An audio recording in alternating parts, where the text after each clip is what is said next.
You're listening to Sox in the Basement, a production of the Broadcast Basement Limited, where every show is 30 minutes of good and comes from a basement bar on the south side of Chicago. Pull up a stool, pour a cold one, and join us right now for Sox in the Basement. Heard everywhere podcasts can be found, and always at soxinthebasement.com.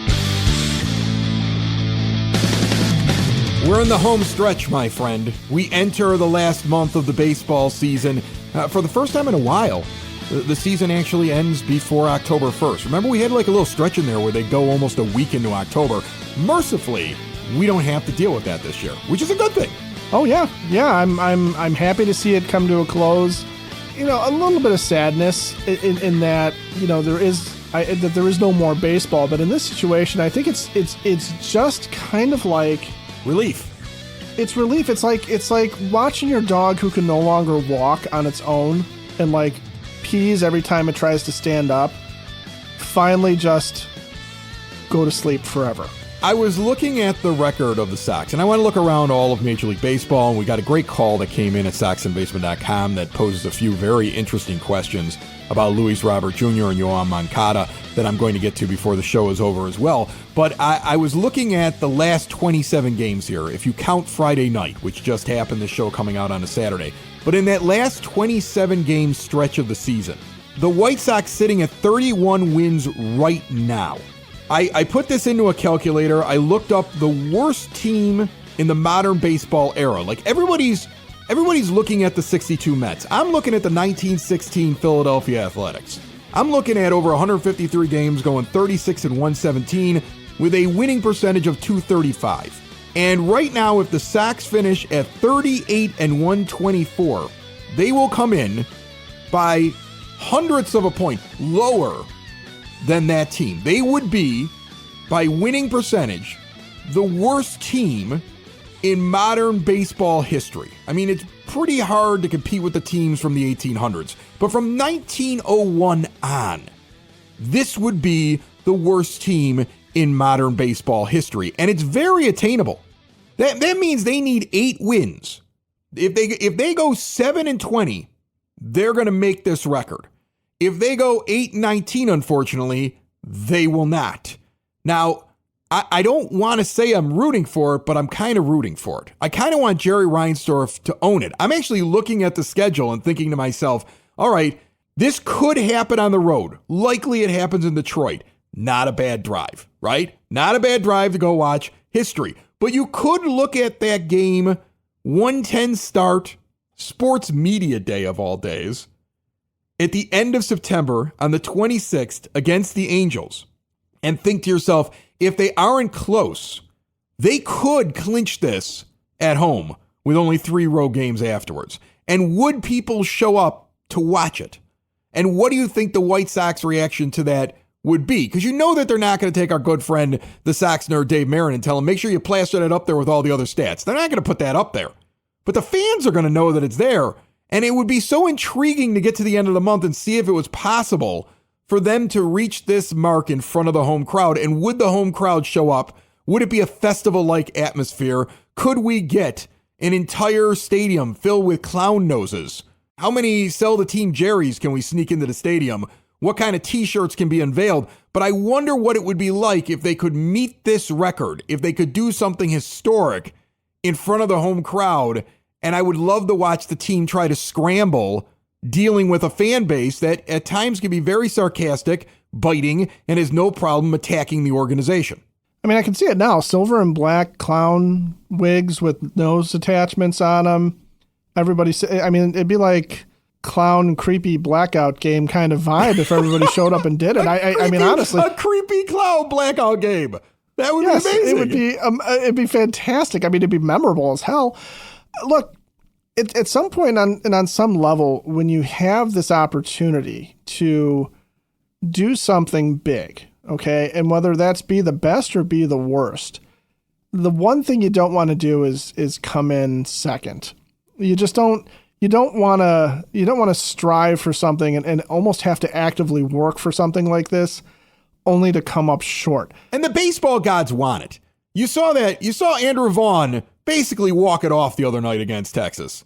And the guy goes, he doesn't just jump up next to the wall. He puts his whole arm and shoulder over. It was Eloy Jimenez-esque, right? Without hurting himself. Like, he goes right over that wall and pulls that ball back. I mean, like, the baseball gods seem to want to hang this on Jerry Reinsdorf for all of his posturing.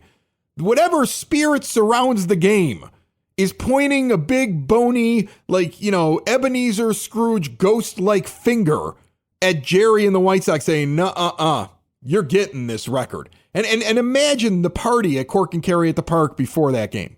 Like, imagine the festive atmosphere at 33rd and Princeton, people getting their award-winning burgers and their ballpark favorites, and definitely a lot of spirits will be flowing before and after that, and all the craft beers on tap and the indoor-outdoor seating. And remember, if you're going to be out there over the next month, go support a small business, go support Cork and Kerry at the Park, our good friends over there who have had to endure this season just like the rest of us. See more at corkandkerry.com. But, like, it seems as though baseball fate is not going to let the White Sox escape this. No, and in typical White Sox fashion, the guy who robs the home run turns around and the next day gets DFA'd by the Rangers. Yes! Because, Travis Jankowski got waived along with Robbie Grossman, former White Sox player. You do look at this and you sit there and you go, as much as like we can remember 2005 and feeling like that was a team of fate, right? We can also look at 2024 and feel like that this is a team of fate and go for it, guys. Just go ahead and lose. Because here's the thing.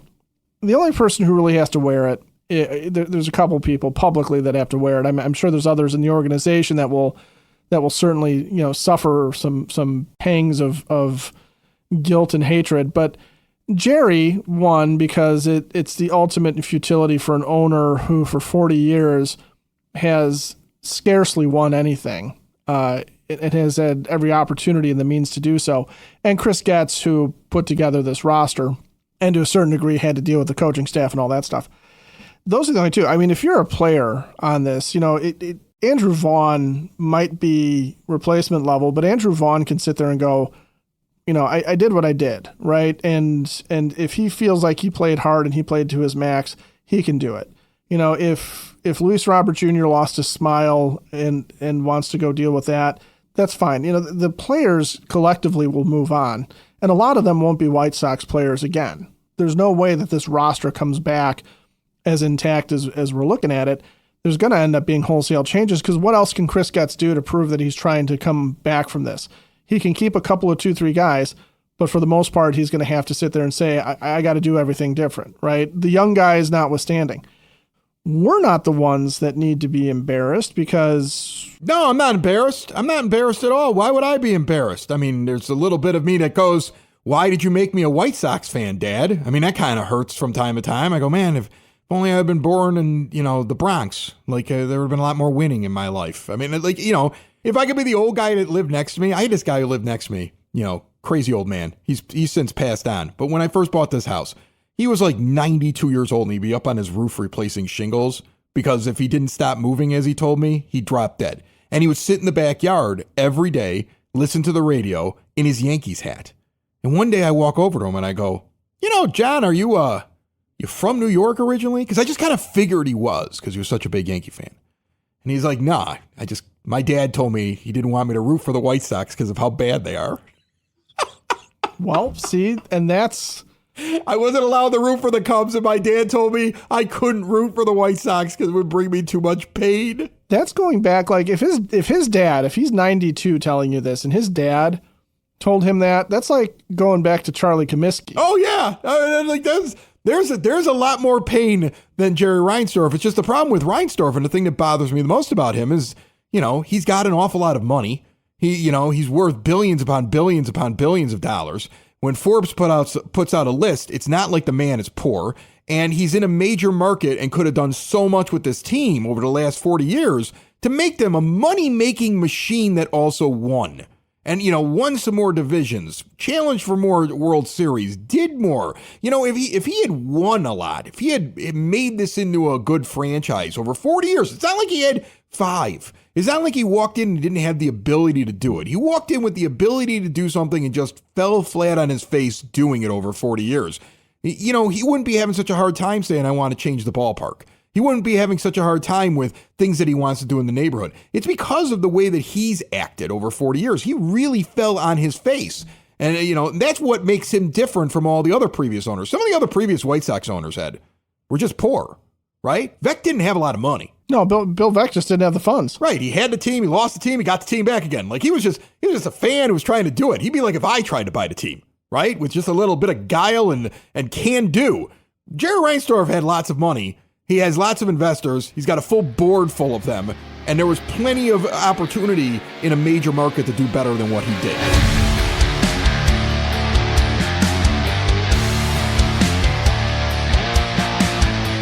Sox in the Basement listeners, for exterior windows, doors, patio doors, and storm doors, look no further than Window and Door Superstore of Oak Forest. Where there are no high-pressure sales, they're not coming to you. They're not disturbing your inner sanctum. Instead, you go and see them. You're not looking at pictures in a book. You're not looking at an example window. You're in their showroom. You're seeing everything right there in living color. You can touch it. You can feel it. Well, don't taste it. That's weird. Owner in showroom and on site. All Window and Door Superstore installers, they don't farm out the work. They've been doing it that way for over 40 years in Oak Forest since 1985. All major brands, custom made, no stock items for a perfect fit. Get into Window and Door Superstore of Oak Forest today.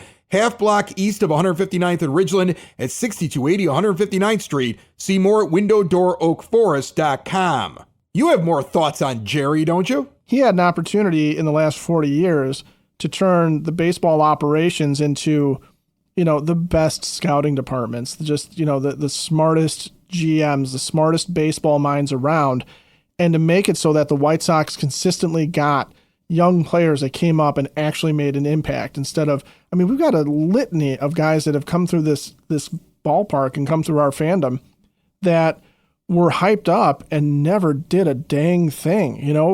Heck, the general manager of the World Series winning team was one of those guys. Kenny Williams was a hyped up prospect and he was supposed to be something great, and his playing career was just not good. And Chris Getz is even kind of the same way. When he came up, it was like, hey, this guy's going to be really good. He's a gamer. We had Hawk giving all sorts of Hawkisms about Chris Getz, and his playing career kind of petered out. So it's just one of those things where, again, as a fandom, and we've probably beat this horse to the point where not only is it dead, but its fossilized remains are starting to break the stick we're using.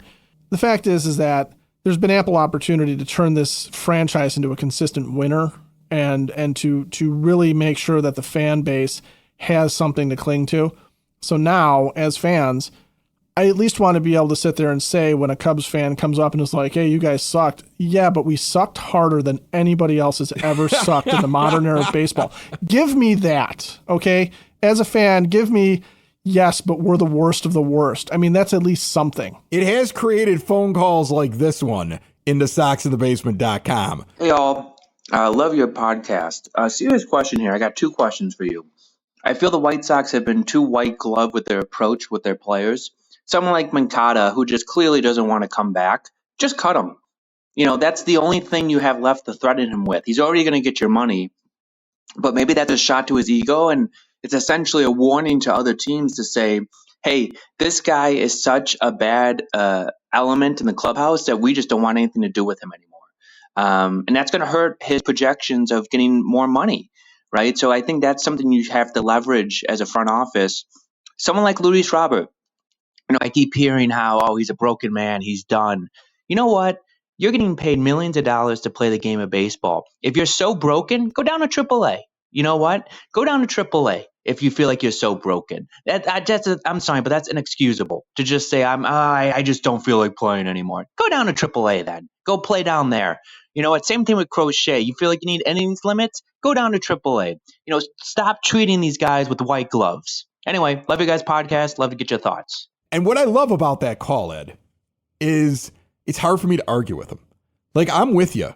Like, I don't know if you get rid of Moncada right now, if that kicks in next year's salary, like you're on the hook for it. So you have to just keep him within the organization so you can buy him out at the end. I don't know the logistics of it. You don't know how his contract's written. I really just honestly, I looked it up. You looked it up. Can't figure it out. Right. I wouldn't take him to the major leagues. I wouldn't let him come up here and feature himself. He took forever to get up here. He didn't seem like he was in a big hurry. You heard official stuff about like anticipated soreness, and you could tell that they were annoyed because it seemed like his timetable was constantly changing. And then if you're listening to the whispers that were coming out of Arizona, it sounded like he wasn't really in a hurry to join this mess that's in Chicago. So if he wasn't in a hurry and he's going to leave the team anyway, I don't see what the purposes of bringing him up and featuring him. I'm fine with that. And with the Luis Robert Jr. thing, I hear you. Look, I'm really disappointed in Luis Robert Jr. I really am. I am just kind of sick of watching him out there. Like, I get that you're down because of how things are going. You are getting paid though. I get that point. I get the idea of like, if he does, like, here's the thing. If he doesn't want to play, put him on the bench. Give Dominic Fletcher more looks. Get some of these other guys who you're trying to figure out what they are before it's all over. Get them out there unless you basically decided what I've decided, which is you have no talent.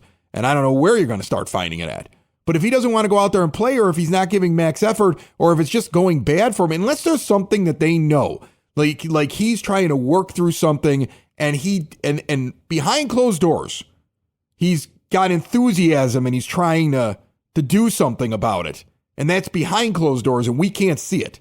If he really is the way that he looks when you watch him on TV, I don't know why he's got to be in the lineup every day. I get that point as well. Yeah, and there's a number of things too that don't make sense about it. Even if you are upset about how this season has gone, even if you're checked out because these games are meaningless and you don't really know how to motivate yourself, there's a couple of things. One, if you don't like the way this franchise is headed as Luis Robert Jr., okay, you're not doing yourself any favors because no one's going to invest in you if they think that you're going to pout at the first sign of difficulty, because even winning teams go through losing streaks. There's no such thing as a dominant Major League Baseball team. They all have issues, troubles, and struggles from time to time. It's a long season. Look at Mike Trout, who he's been compared to as, he could be the next Mike Trout. And we heard that before. We heard that over a couple of years. Could be the next Mike Trout. Well, Mike Trout's been just languishing in Anaheim, and he still puts in every effort. I mean, his body falls apart, but that's also like Luis Robert Jr. But you never hear of him being like, well, Trout's just phoning in the last couple of months because the season's lost and he's disgusted. No. You don't hear that. No, because at the end of the day, too, there's something to be said about just the personal pride in this game. I mean, there's an individuality to this game, and this is the other thing that always bothers me. There's an individuality to this game where your performance at the plate and your performance at the field are yours, and yours alone, okay? And that's where I can understand in somebody who wants to be a part of a team and somebody who it can get down and get dragged down by the doldrums that a losing season and a historically losing season can do to you. But at the same time, I mean, where's your pride? Where's the pride in Luis Robert Jr.? Where you're supposed to be a superstar, and you're not hitting like one. You're not playing like one. I'm again, if there's an injury issue, sure, but 221 average with a 681 OPS. Over 77 games, granted, again, another injury plagued season. It just makes you wonder what it is that he wants to do as a baseball player, and that's the problem I start to have with it. Is when we look at some of these guys who are these anointed superstars, and they had the talent, and I will include Yoan Moncada in there because we saw flashes of that man's talent. The question has become, what is it about the White Sox organization and handing out these extensions, these team-friendly extensions, handing out, these things that are supposed to save Jerry money in arbitration and give these guys some guarantees, okay? Is there something that's going on behind the scenes or has gone on behind the scenes that makes them think that they don't have to work anymore, or makes them think that, there is nothing for them to play for unless the team is winning? Because if that's the culture of the organization, that's a huge problem too, because there's no way you turn that around. Right, and you accomplished nothing this season. And we had Merkin on, Scott Merkin, who covers the team for MLB.com, and he was like, well, the locker room's really good. Like he was telling you, that is something that's really different this year. And you go, wow, like how bad was it last year that the locker room's really good right now? But does that really matter when I'm sitting here looking at a schedule saying to myself, okay, let's see. Let's say they lose 2 out of 3 of the Mets. They're going to get swept by the Orioles. They go to Boston. Maybe they lose 2 out of 3 there. They get swept by the Guardians. They're going to get at least 1 win against the Athletics, or up to 4 wins. They probably get 1 against the Angels. That's 5. They get swept by the Padres in San Diego. Now you got the series against the Angels and the series against the Tigers. You've only got 5 wins. And what did I say? They need to get 8.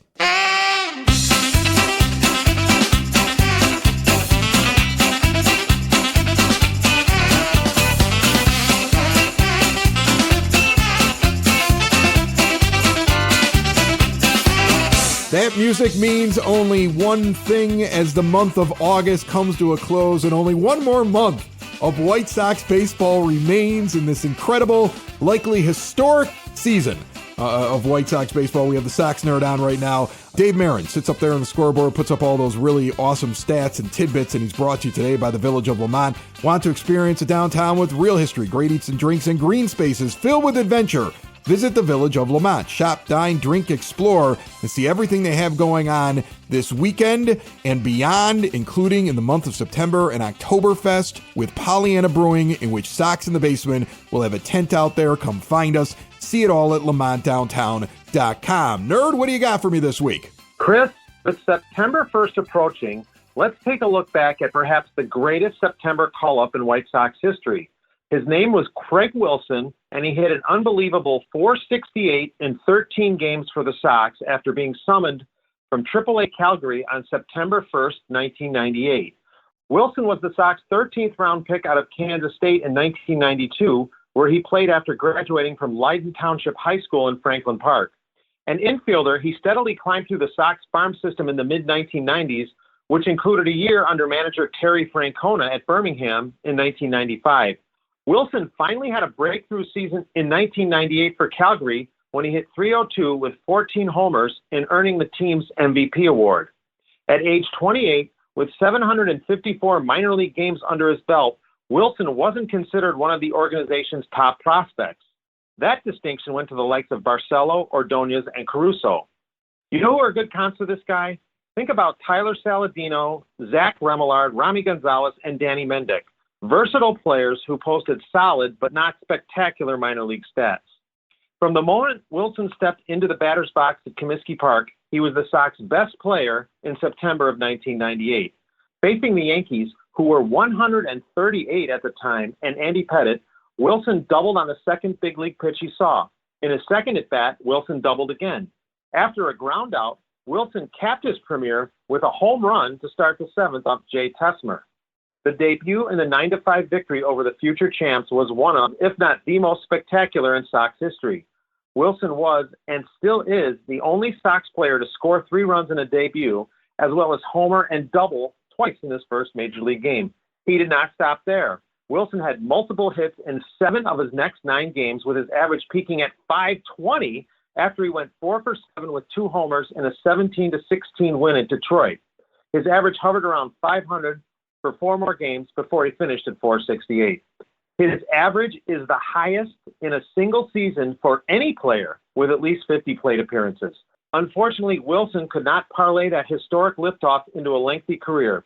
He was out of the bigs by 2001, joining the ranks of Sox flash in the pans along with Brian Simmons, Niles Nyman, Mike Caruso, and Yermin Mercedes. Before I get to my zinger, a reminder. You can access my blog at soxinthebasement.com, and there's plenty of Sox Nerd material on Twitter and on the scoreboard at Guaranteed Rate Field. My zinger, let it be known, Chris, that Corey Lee is the most prolific rookie home run hitting catcher in the history of the Chicago White Sox. Lee's 10 home runs are the most by a first-year Sox player who has appeared in at least 75% of his games at catcher. That's it, Chris. More than you probably wanted to know about debuts, flashes in the pan, and Corey Lee.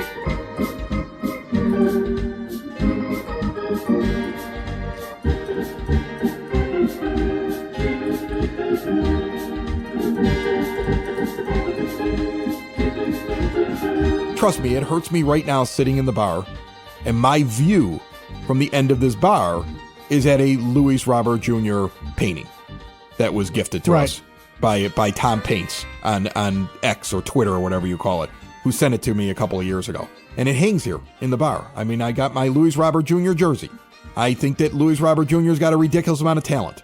But I do get what the caller said there. I do understand it, and I do feel it a little bit. You know, like if you're really that down, go sit down then. Go sit down over there and stay out of the way, because there's got to be some other kid on this team who's hungry. And you're not helping the kids that are hungry if you're showing them that he doesn't have to have any hunger whatsoever in the last month. You know, I mean, everything aside, Pedro's gone. Grady's in there. He's got the $1 million smile. He's Mr. Cool. All the kids love him. He's like a substitute teacher. He didn't make a difference. I know that last show somebody made the comment about how I never say I'm wrong. Well, I was wrong about the fact that it was going to make a difference changing the manager. Maybe the message got changed, but I really thought we would see improvement from a guy like Robert Jr. The problem is the roster's flawed, and it's a disaster, and it's going to take a long time for us to get to where these teams are right now that are fighting to get into the postseason. And something that I noticed I wanted to bring up before we got done today, remember all the talk, and the White Sox put this out there. Their propaganda machine kept throwing it out there. Well, we do play in the AL Central, so we don't have to be that good to win the AL Central. Right now, if you look at the American League standings, the AL Central is sending 3 teams to the postseason. In the top 5 winning percentages are the Yankees, the Orioles, the Guardians, the Royals, and the Twins. The AL West leading Astros are behind all 5 of those teams. So, you know, all that thought of, well, you know, I mean, it's the Central. It's real easy to win the Central. Central's playing well. Now, then again, the Central gets to boost their stats against the White Sox. Never forget that. Like, you need a team like the White Sox where you can just pencil in W's to get you to that status, right? Like, I don't know. These teams may get to the postseason and just get waxed because they don't get to get as many games as they do against the White Sox in the regular season. So that could be a little false. But it is interesting to see the teams that are in this race. And God forbid that the Royals find a way to make it into the postseason after losing 100 games. Let alone what if they end up winning the division? Because they're only a game and a half back right now as we're talking. You're going to listen to the White Sox propaganda machine try to tell you it can be done. They're going to be referencing, remember when the Red Sox broke the streak in 2004 and then the White Sox broke it in 2005? Look what the Royals did in 2024. You never know. You never know with this young group of go-getters. The problem is they have Bobby Witt Jr. We don't have anything like that. And I can start listing all the guys on their roster, the young talent, the Vinny Pasquantino, and all these guys they have on their team. They had a young core, and that's why they were able to rebound. It is nothing. The Sox are not going to be able to do that. No, they're not going to be able to turn it around quite that quickly because, like you said, you don't have a Bobby Witt Jr. with a OPS over 1,000, or even a veteran like Sal Perez, whose OPS for the year is 823. You have a lot of Vinny Pasquantino, who is hitting 262 with a 761 OPS. And probably out for the whole remainder of the season. Out 6 to 8 weeks hurting his thumb. Poor guy. That's a gut punch. If I hadn't met so many Kansas City Royals fans who can't tell me 5 guys on their roster, I'd feel bad for them. But they're one of the worst fan bases I've ever met, so I don't really feel that bad. I feel bad for Vinny, not their fans.